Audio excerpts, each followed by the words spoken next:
Hey, Comic Impact. Me, Ken. We're still here at Wizard World Anaheim. I got fantastic writer Nathan Edmondson here today. How you doing today? Doing well, thank you. How's the con treating you? It's excellent. I'm looking out here at a sea of countless tables just full of artists filling up this entire place. I don't think I've ever seen so many artists set up in one place. It's great. Yeah, it's really cool. Well, I think the most recent book you got going now is Who is Jake Ellis, right? For Image Comics? Yep. Well, you want to tell us a little bit about that one? Who is Jake Ellis, the recent multiple sellout title. It's been exciting, which I'm doing with Croatian artist extraordinaire Tonči Zanić. Is about a spy for hire. It's the best of the best because of an invisible person, visible only to him, tells him what to do and how to do it. This guy's name is Jake Ellis, and when everything goes wrong for the lead character, John Moore, the only one who can protect him is a man who may or may not be real. Yeah, I read the first issue, really loved it. It was awesome. I sadly missed the second and third. I was lucky enough to get them here. You signed them for me. It was awesome. What else you got going on? Do you have anything going on after this? I do. I have a monthly series that will launch after the summer with artist Mitch Gerrits. It's very exciting. Very tight-lipped about it right now, but it'll kind of exist a little bit in the same space of Who's Jake Ellis, and it'll be episodic and just high-octane, very exciting. So is this one an ongoing? This one will be, yes. And then I have a number of other mini-series and some other adventures coming up too. All right, that's cool. I have a couple other questions. Where do you really get your ideas from? Do you have anything specifically that inspires you or anything? Reading. Lots of reading. What do you like to read?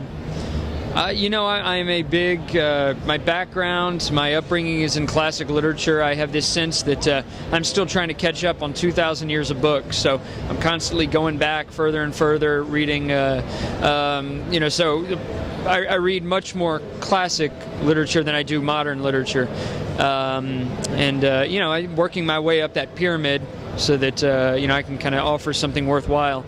But beyond that, I do some pure research reading, some applied research reading, where I'll read, for example, right now I'm reading a book called Secret Soldiers, all about the rise and all the instances of international terrorism and the anti-terror, military components that also rose in response to that. So, it's a very, very thorough, very kind of technical book, very historical, and I'm reading that one specifically because I need that background for something I'm writing. So sometimes I'll seek out something very specific, but in general I just read to read. That's cool. What about when you work with the artists? How does that collaboration process work with you? Do you talk all the time? You call them on the phone every day? With the artists with whom I'm working on the ongoing, we have very open and frequent communication, always on iChat, often video. Every time I come up with a little idea that I think could work in the story, I call him up, tell him about it, see what he thinks. He has just as many good ideas coming to me. We're real close collaboration, and while I'm coming up with the story and writing it, we both love the subject material so much that we just want to talk about it constantly. But it's different with every artist. Some artists I have very little communication with, send the scripts, they produce it, send back. Some I obviously talk with about every day. Okay.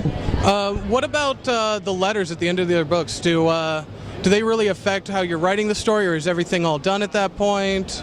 The letters, you mean the afterwards? Yeah, the afterwards. Well, I haven't done it on every book, but when I do it, it's because, the process of writing the book has taught me something. And I want to discuss that a little bit, and maybe get a dialogue going, and it's almost like a journal entry. If I've really kind of learned something from the book in the course of writing it, and I want to share that, and to what extent that affects the reader, I guess I don't know. All right, cool. I see you got some T-shirts here.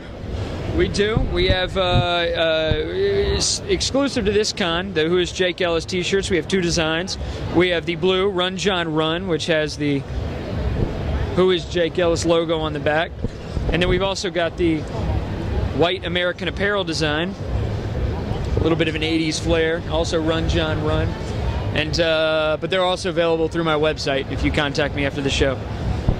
What's your website?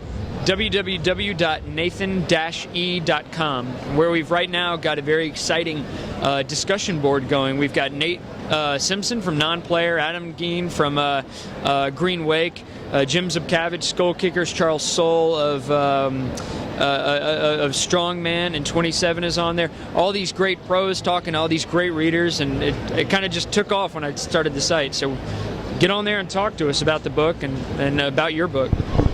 That's really cool. You really take the time to talk to your fans and everything and all that. Like, do you personally blog on there and everything? Oh yeah, I'm on there almost daily. I mean, that's what I'm doing it for, is the opportunity to talk to people about all this stuff. Awesome. Thank you so much for the time. Is there anything else you'd like to plug or say out there? So keep reading. Thank you. Awesome. Thank you so much for the time. Really appreciate it.